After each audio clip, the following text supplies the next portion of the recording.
If you are on an H-1B visa, an L-1 visa, an F-1 student visa, or any temporary status inside the United States, and you are planning to apply for your green card through adjustment of status, stop what you are doing right now and listen carefully. Because U.S. Citizenship and Immigration Services has just issued one of the most significant policy shifts we have seen in years. And if you don't understand exactly what this means for your case, you could be putting your entire immigration future at risk. Welcome back to the channel, and if you are new here, hit that subscribe button right now, because we bring you verified, accurate, and fast U.S. immigration updates every single week. And today's update is one you absolutely cannot afford to miss. On May 22, 2026, USCIS officially announced a new policy memo stating that adjustment of status under Section 245 of the Immigration and Nationality Act is, in their own words, a matter of discretion and administrative grace, and is not designed to replace the regular consular processing system that foreign nationals go through at U.S. embassies abroad. In plain English, this means that from now on, if you are already inside the United States on a temporary visa and you want to apply for a green card, USCIS is telling you that the default expectation is for you to leave the country and go through consular processing at a U.S. embassy or consulate in your home country, instead of adjusting your status from within the U.S. This is a massive shift because for decades, adjustment of status has been the standard go-to pathway for hundreds of thousands of applicants every single year, especially those on H-1B work visas moving through employment-based green card categories like EB-1, EB-2, and EB-3, as well as F-1 students on OPT transitioning into employer-sponsored petitions.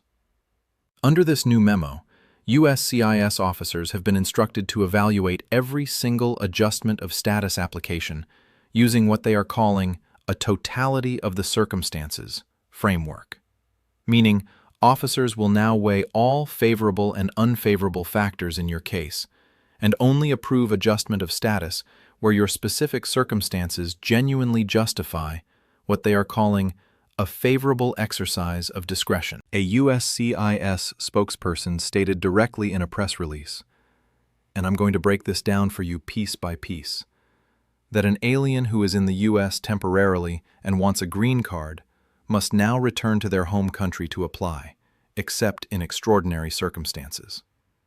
Now here is where it gets even more complicated, and this is exactly why you need to keep watching.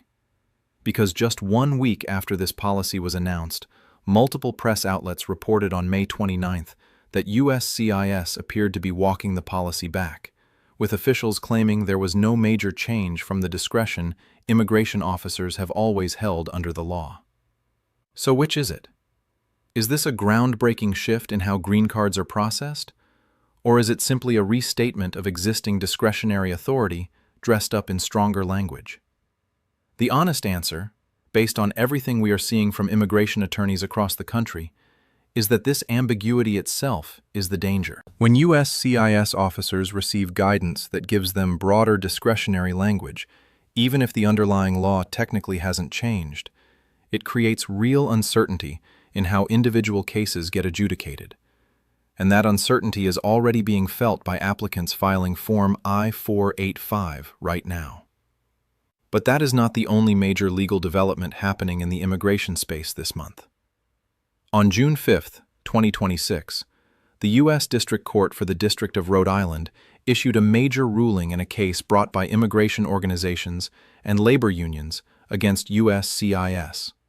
And the court vacated several controversial USCIS policies, including the agency's benefits hold policy, its global asylum hold policy, its comprehensive re-review policy, and its country-specific factors policy. These policies had previously placed indefinite holds on processing immigration benefits for applicants from 39 countries subject to travel restrictions. And the court found that USCIS's actions were, in the court's own words, contrary to law and arbitrary and capricious.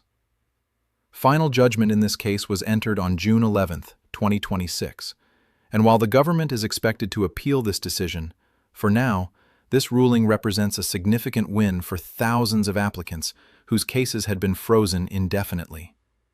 If your case has been sitting in USCIS limbo for months with no explanation, this court decision may directly affect you, and we will be tracking every development as the appeal process unfolds. Now let's talk about something that affects every single immigration case moving forward, and that is the new signature rule. On May 11, 2026, USCIS published an interim final rule that takes effect on July 10, 2026. And this rule gives USCIS the authority to deny, rather than simply reject, immigration benefit requests that contain invalid signatures. Here is why this matters so much. When an application is rejected, you typically get your filing fee back and the opportunity to correct the error and resubmit. But when an application is denied, USCIS keeps your filing fee, and you are forced to start the entire petition process over from scratch. This means that starting July 10th, something as simple as a typed signature, a stamped signature, or a digitally pasted signature on your immigration forms could result in an outright denial rather than a simple correction request.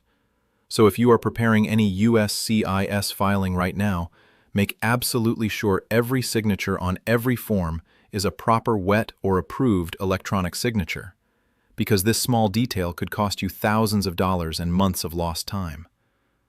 Let's move on to green card priority dates, because the July 2026 visa bulletin was just released by the Department of State, and there is important movement here that thousands of applicants have been waiting for. For July, family-sponsored applicants must follow the dates for filing chart, while employment-based applicants must follow the final action dates chart. The F1 family category advanced 3 months for most countries. The F2B category moved forward about 2.5 months, and the F4 category advanced just over 2 months for applicants from most countries, including China. However, if you are an employment-based applicant from India in the EB2 category, there is difficult news you need to hear. The Department of Homeland Security has confirmed that the EB2 category for India has reached its per-country limit for fiscal year 2026, meaning further EB2 immigrant visa issuance for Indian applicants has now been paused until the new fiscal year begins in October. If this affects you, the most important thing you can do right now is closely monitor the monthly visa bulletin releases and stay in close contact with your immigration attorney to determine exactly when filing or final approval becomes possible again for your case. Now let's talk about temporary protected status, because there have been several critical updates here as well. The Department of Homeland Security has announced a 6-month automatic extension of TPS for Lebanon, running from May 28, 2026 through November 27, 2026. Meaning Lebanese TPS holders now have continued protection and work authorization through that period. Separately, for El Salvador TPS holders, DHS updated its guidance to clarify that employment authorization documents with a March 9, 2025 expiration date are automatically extended through July 22, 2026. And this applies specifically to EADs carrying the A12 or C19 notation. And in a major legal victory for the Yemeni community, a federal judge in New York blocked the administration from terminating temporary protected status for more than 2,800 individuals from Yemen, ruling that the plaintiffs are likely to succeed in their claim that ending TPS for Yemen violated the Administrative Procedure Act. If you are a TPS holder from any of these countries, or if you are an employer with TPS employees on your payroll, these dates matter enormously for your work authorization and your I-9 compliance. So save this video and come back to it when you need these exact dates. So here is what all of this means for you if you are watching this video right now with a pending or upcoming immigration case. First, if you are currently inside the United States on a temporary visa and considering adjustment of status, speak with a licensed immigration attorney immediately to understand how this new USCIS discretion framework could apply specifically to your situation, because generic online advice is no longer enough given how much uncertainty currently exists. Second, if your case has been sitting on hold due to travel ban-related policies, Look into whether the Rhode Island court ruling applies to you, because your case may now be eligible to move forward. Third, if you have any USCIS filing due before or after July 10th, triple-check every signature on every form, because a simple oversight could now result in a denial instead of a correctable rejection. And fourth, if you are tracking a family or employment-based priority date, bookmark the official visa bulletin and check it every single month. Because as we've seen with EB2 India this year, categories can move forward and then pause without much warning. Immigration law in the United States is changing faster right now than it has in years, and the applicants who stay informed are the ones who protect their cases, their families, and their futures. That is exactly why this channel exists, to cut through the confusion and give you clear, accurate, and timely information you can actually use, without the fear-mongering and without the guesswork. If this video helped you understand what's happening, make sure you hit that subscribe button and turn on notifications, because we are covering every single one of these developments as they unfold, including the appeal of the Rhode Island ruling, the final implementation of the signature rule, and next month's visa bulletin. Drop a comment below and let us know which visa category or green card process you want us to break down next. Share this video with anyone you know who is currently navigating the U.S. immigration system, and we will see you in the next update.